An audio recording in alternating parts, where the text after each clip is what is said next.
বর্তমান মানুষ কতটা হিংস্র হয়ে গিয়েছে, কতটা মস্তিষ্কহীন হয়ে গিয়েছে আপনারা শুনলে অবাক হবেন।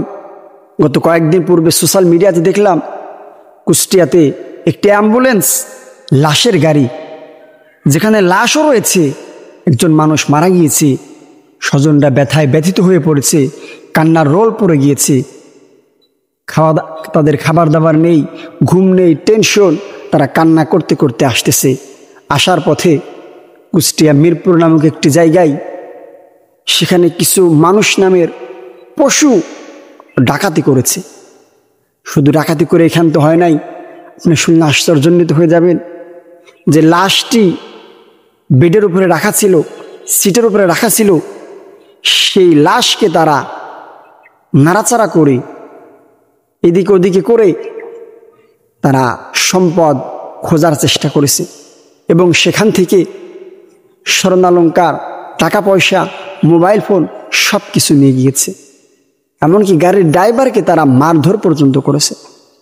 একবার হিসাব করেছেন একজন মানুষ কি পরিমাণ তার মনুষ্যত্ব, তার মস্তিষ্ক বিকৃতি করলে, তার মনুষ্যত্বকে কি পরিমাণ বলি দিতে পারলে এই নিম্ন পরিমাণ কাজ করতে পারে।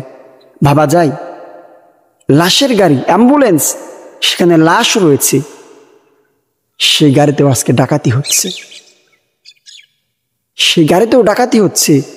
এরকম ভয়াবহ ঘটনা ঘটতেছে যেটা একবার যদি আমি বিবেক দিয়ে ভাবি, এটা ভাবতে কেমন অবাক লাগে, আশ্চর্য লাগে। মানুষ এতটা হিংস্র হয়ে গিয়েছে, টাকার নেশে এত বেশি পড়ে গিয়েছে, এত বেশি তোমার সম্পদের প্রয়োজন। তুমি কি দেখছো না মানুষ কোটি কোটি টাকা রেখে রোড অ্যাক্সিডেন্টে মারা যাচ্ছে, হার্ট অ্যাটাক করে মারা যাচ্ছে? কিসের সম্পদ? কি করবে এত সম্পদ? আসুন ফিরে আসি এই অবস্থা থেকে, এরকম সেন্টেন্স, এরকম মানসিকতা থেকে অবশ্যই আমরা ফিরে আসি। আল্লাহ আমাদের সহযোগিতা।